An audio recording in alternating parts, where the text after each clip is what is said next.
জ্বালানি সংকট দ্রুত সমাধানের সুযোগ নেই জানালেন অর্থমন্ত্রী। বিদ্যুতের চাহিদা পূরণে সৌর বিদ্যুৎ প্রকল্পে আগ্রহী সরকার। রাজধানী সহ ঝুঁকিপূর্ণ 14 এলাকায় বিনামূল্যে কলেরার টিকাদান শুরু। 151,00,000-এরও বেশি মানুষ, শতভাগ সুরক্ষায় 2 ডোজের তাগিদ। এবং স্মৃতিসৌধে শ্রদ্ধা জানালেন নতুন রাষ্ট্রপতি। আগামীকাল উঠবেন বঙ্গভবনে তার সংসদীয় আসনে উপনির্বাচনের প্রস্তুতি। আমন্ত্রণ চ্যানেলের সন্ধ্যার কথায়, সাথে আছি আমি নার্গিস সুলতানা বর্ষা। শুনছিলেন শিরোনাম, এবার বিস্তারিত। দেশে চলমান জ্বালানির সংকট দ্রুত সমাধানের কোনো সুযোগ নেই বলে জানিয়েছেন অর্থমন্ত্রী আমির খসরু মাহমুদ চৌধুরী। আজ Dhaka chambers of commerce and industry DCCI আয়োজিত অর্থনৈতিক পরিস্থিতি বিষয়ক সেমিনারে তিনি জানান, এ সংকট সরকারের পুরোপুরি নিয়ন্ত্রণে না থাকলেও ধীরে ধীরে পরিস্থিতির উন্নতি হবে।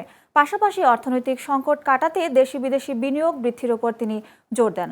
অর্থমন্ত্রী আরও বলেন, একা সরকারের পক্ষে সব সমাধান করা সম্ভব নয়, তাই বিনিয়োগের পরিবেশ তৈরিতে সবাইকে একসঙ্গে কাজ করতে হবে। তিনি জানান, ব্যবসায়ীদের সমস্যা সমাধানের কমিটি গঠন ও ওয়েবসাইট চালু করেছে সরকার। কোথাও বাধার মুখে পড়লে ব্যবসায়ীদেরও নিজেদের উদ্যোগে রুখে দাঁড়ানোর আহ্বান জানান তিনি। বিদ্যুৎ গ্যাসের সমস্যা তো আমরা তো একদিনে সমাধান করতে পারবো না, এটা তো আমরা একটা ইনহেরিট করেছি একটা প্রবলেম, এবং বিদ্যুৎ গ্যাস সমাধানের জন্য একটা সময়ের দরকার। আমরা যদি সব রিসোর্সও মোবিলাইজ করি, সরকারের সব ধরনের চেষ্টাও করি, আমরা এই সময়টাকে আমাদের নিয়ন্ত্রণে নাই, এটা আমাদের বাইরে। কিন্তু আমরা যেটা করতে চেষ্টা করছি যে স্টপ গ্যাপ মেজার হিসাবে আমরা কি করতে পারি, শর্ট টার্মে কি করতে পারি, লং টার্মে, মিড টার্মে, লং টার্ম কি করতে পারি। এদিকে বিদ্যুতের চাহিদা পূরণে সরকার সৌরবিদ্যুৎ প্রকল্প করতে চায় বলে জানিয়েছেন বাণিজ্যমন্ত্রী খন্দকার আব্দুল মুক্তাদির। আজ সিলেটে ওসমানী আন্তর্জাতিক বিমানবন্দরে ক্ষুদ্র কুটির শিল্প কর্পোরেশন বিসিকের উদ্যোগে ডিসপ্লে ও সেলস সেন্টার উদ্বোধন শেষে মন্ত্রী এসব কথা বলেন। বাণিজ্যমন্ত্রী বলেন, শিল্প কারখানা ও বাসাবাড়ির বিদ্যুতের চাহিদা পূরণের লক্ষ্যে 10,000 মেগাওয়াট সৌর বিদ্যুৎ প্রকল্প করতে চায় সরকার। এ সময় তিনি বলেন, চলমান জ্বালানি সংকটের কারণে এনার্জি ইনটেনসিভ বিনিয়োগের পরিবর্তে ক্ষুদ্র শিল্পের প্রসারে কাজ করবে সরকার। দেশের ক্ষুদ্র, মাঝারি ও কুটির শিল্প খাতের অবদান ভবিষ্যতে অন্তত 60% রূপান্তর করতে যায় সরকার। এছাড়াও সিলেটের প্রস্তাবিত নতুন বিসিক শিল্প নগরীর জন্য সরকার বিকল্প জ্বালানির কথা ভাবছে বলেও জানান বাণিজ্যমন্ত্রী খন্দকার আব্দুল মুক্তাদির। এ সময় উপস্থিত ছিলেন সিলেট সিটি কর্পোরেশনের প্রশাসক আব্দুল কায়ুম চৌধুরী। অন্যান্য যেসব উৎস থেকে বিদ্যুৎ উৎপাদন করেন তার অনেকগুলির তুলনায় সৌর বিদ্যুৎ এখন অধিকতর সাশ্রয়ী হয়ে এসেছে। তো আগামী দিনে আমরা সরকার ইতিমধ্যে যে পরিকল্পনা ঘোষণা করেছে 10,000 মেগাওয়াট সোলার পাওয়ার জেনারেট করা, আপনার রুফটপ এবং অন্যান্য ইন্ডাস্ট্রিয়াল স্কেলের সোলার পাওয়ার জেনারেট করে, ইনশাল্লাহ আগামী দিনে সেটার সুফল আমরা দেখব। কলেরা দ্রুত ছড়িয়ে পড়তে পারে এবং সময় মতো চিকিৎসা না হলে প্রাণঘাতী হতে পারে। তাই দেশের 14টি উচ্চ ঝুঁকিপূর্ণ উপজেলা ও থানায় শুরু হয়েছে কলেরার বিনামূল্যে ওরাল টিকাদান কর্মসূচি। প্রথম ডোজের পর নিতে হবে দ্বিতীয় ডোজও। লক্ষ্য টিকা ও সচেতনতার মাধ্যমে সংক্রমণ নিয়ন্ত্রণ। বিস্তারিত সহকর্মী ABM রব্বানী বাপ্পির প্রতিবেদনে। ক্যামেরা ছিলেন মাহমুদুল আজিজ। দূষিত পানি ও খাবারে ছড়ানো কলেরা প্রতিরোধে দেশজুড়ে শুরু হয়েছে টিকাদান কর্মসূচি। প্রথম ডোজ 22 আগস্ট থেকে 21 সেপ্টেম্বর, দ্বিতীয় ডোজ 26 সেপ্টেম্বর থেকে 25 অক্টোবর। 1 বছর বা তার বেশি বয়সী সব নাগরিককে বিনামূল্যে দেওয়া হচ্ছে ওরাল কলেরা টিকা, তবে গর্ভবতী নারীরা থাকছেন এর বাহিরে। কলেরা মিন্স ডেথ, ইনশাল্লাহ আমরা ওই পর্যায়ে এখন আর নেই। We have the treatment and our people are very much conscious about to fight against the attack of cholera. প্রতিদিন সকাল 8টা থেকে বিকেল 5টা পর্যন্ত নির্ধারিত কেন্দ্রে চলছে টিকাদান।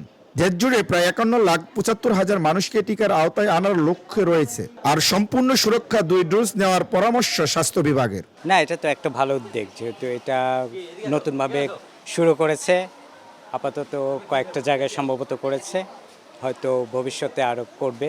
বর্তমান সরকার যে টিকাদান করছে এটা আমাদের জন্য খুব ভালো এবং আমাদের অনেক রোগ প্রতিরোধ ক্ষমতা বাড়বে। সরকারকে বলবো যাতে এই কর্মসূচিটা আরো বৃদ্ধি করা যায়, আরও বিস্তার করা যায়, কীভাবে সবাই এটার আওতায় নিয়ে আসা যায়। চেষ্টা করতেছি যে প্রত্যেকের বাসায় বাসায় গিয়ে বা যারা ভ্যাকসিন নিতে এসেছে তাদেরকে বলে দেওয়ার জন্য যে আপনার পাশে আশেপাশে যদি কেউ যদি ভ্যাকসিন না নিয়ে থাকে তারা যেন এখানে পাঠিয়ে দেওয়া হয়। যেখানে যেখানে আছে স্পট, মানুষ যাওয়ার মতন, গ্যাদারিং হওয়ার মতন, সবাই যেন এখানে চলে আসে। আমাদের স্পটগুলোর নাম বলে দিচ্ছি যে এই জায়গায় টিকা খাওয়ানো হচ্ছে, আপনারা চলে আসবেন। রাজধানীতে সবচেয়ে বড় পরিসরে চলছে ঢাকা দক্ষিণ সিটি কর্পোরেশন এলাকায়।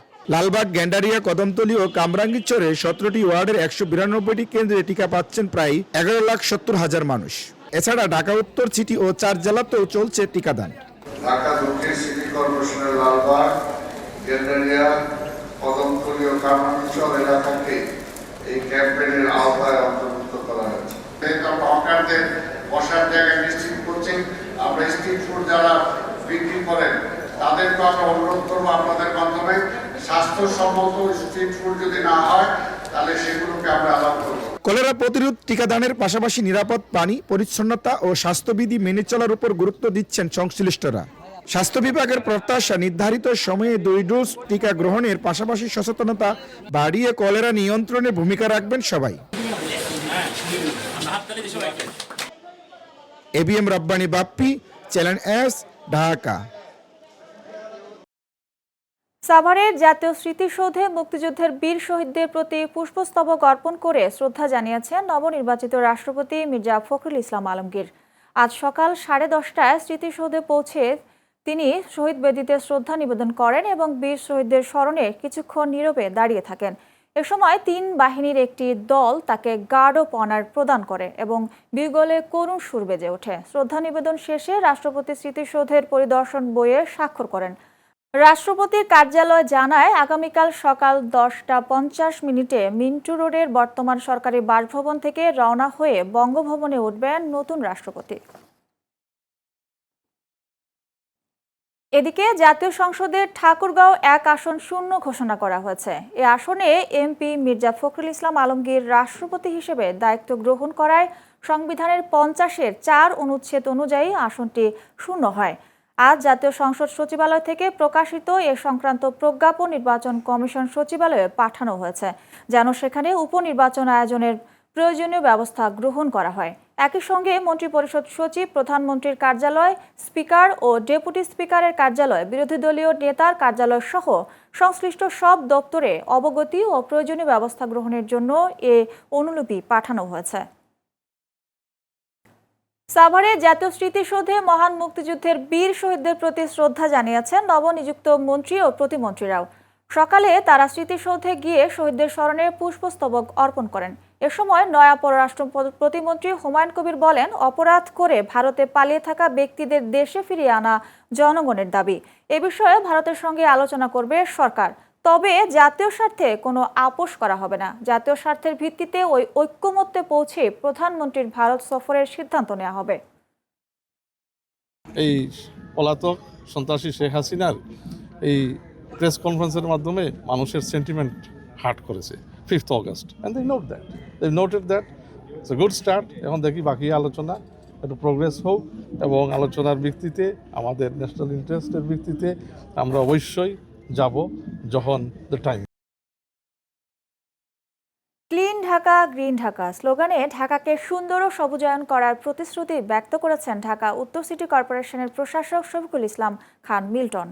শনিবার রাজধানীর উত্তরায় 17 নম্বর সেক্টরে বৃক্ষরোপণ কর্মসূচির উদ্বোধন শেষে প্রশাসক বলেন, সবুজায়নের কর্মসূচিতে সরকার সর্বাত্মক সহযোগিতা করবে।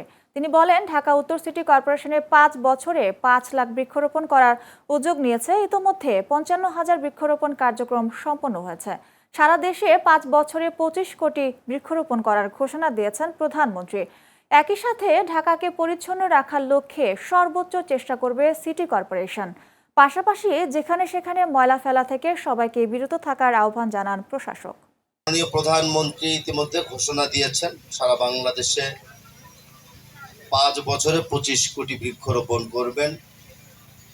এই বৃক্ষরোপণটা শুধু ঘোষণা দিয়েই ক্ষান্ত হননি, উনি প্রতিটি জায়গায় এবং মাসে 2 বার করে উনি ওনার সভাপতিত্বে মিটিং করে তার আপডেট জানতে চট্টগ্রামের বাঁশখালীতে জশ্নে জুলুসে বাধা দেয়াকে কেন্দ্র করে দুই পক্ষের মধ্যে উত্তেজনা ও হাতাহাতির ঘটনা ঘটেছে। শনিবার দুপুরে বাঁশখালী পৌরসভার ১ নম্বর ওয়ার্ডের ভাদালি এলাকায় এ ঘটনা ঘটে। স্থানীয়রা জানান, আহলে সুন্নাত ওয়াল জামাতের অনুসারীরা বিভিন্ন এলাকা থেকে জশ্নে জুলুস নিয়ে হারুন বাজারে জড়ো হন। পরে ভাদালিয়া বড় মাদ্রাসার সামনে পৌঁছালে বাধা দেয়াকে কেন্দ্র করে দুই পক্ষের মধ্যে উত্তেজনা সৃষ্টি হয়। উভয় পক্ষ একে অপরের বিরুদ্ধে বাধা ও হামলার চেষ্টার অভিযোগ করে। খবর পেয়ে পুলিশ ঘটনাস্থলে গিয়ে পরিস্থিতি নিয়ন্ত্রণে আনে। বাঁশখালী থানার ওসি রবিউল হক জানান, বিষয়টি সমাধানে আগামীকাল বৈঠক অনুষ্ঠিত হবে। ভবিষ্যতে এমন ঘটনা এড়াতে প্রয়োজনীয় উদ্যোগ নেওয়া হবে। বিশ্ববাজারের সঙ্গে সামঞ্জস্য রেখে দেশের বাজারে স্বর্ণের নতুন দাম নির্ধারণ করেছে জুয়েলার্স সমিতি বাজুস। আজ সর্বশেষ সমন্বয় করা দামে স্বর্ণ কেনা বেচা হচ্ছে। সর্বশেষ সমন্বয় অনুযায়ী 22 ক্যারেটের প্রতি ভরি স্বর্ণের দাম নির্ধারণ করা হয়েছে 2,40,628 টাকা। এছাড়া 21 ক্যারেট 2,29,781 টাকা, 18 ক্যারেট 1,97,355 টাকায় এবং সনাতন পদ্ধতির স্বর্ণ প্রতি ভরি 1,61,196 টাকায় বিক্রি হচ্ছে। এর আগে 15 আগস্ট সর্বশেষ দাম বাড়ানো হয়েছিল, যেখানে প্রতি ভরিতে সর্বোচ্চ 2,158 টাকা বৃদ্ধি পেয়ে 22 ক্যারেটের দাম দাঁড়িয়েছিল 2,36,779 টাকা।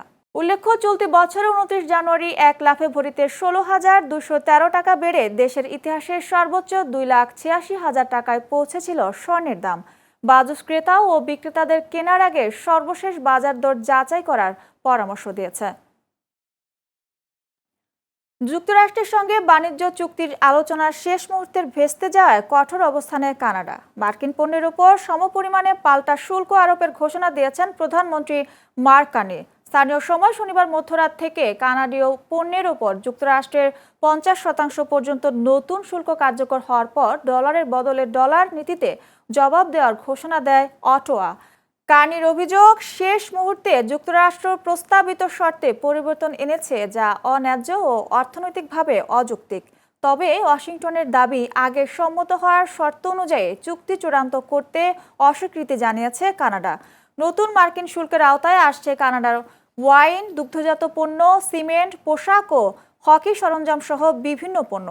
পাশাপাশি ইস্পাত, অ্যালুমিনিয়াম, গাড়ি ও কাঠের উপর আগে থেকে আরোপিত শুল্ক বহাল থাকছে। ম্যাকাই টেস্টের প্রথম দিনে মিচেল স্টার্কের বিধ্বংসী বোলিংয়ে বাংলাদেশ নিজেদের প্রথম ইনিংসে মাত্র 64 রানে অল আউট হয়। টেস্ট ইতিহাসে এটি টাইগারদের চতুর্থ সর্বনিম্ন স্কোরের রেকর্ড। দলটির হয়ে সর্বোচ্চ 14 রান করেন পেসার শরীফুল ইসলাম।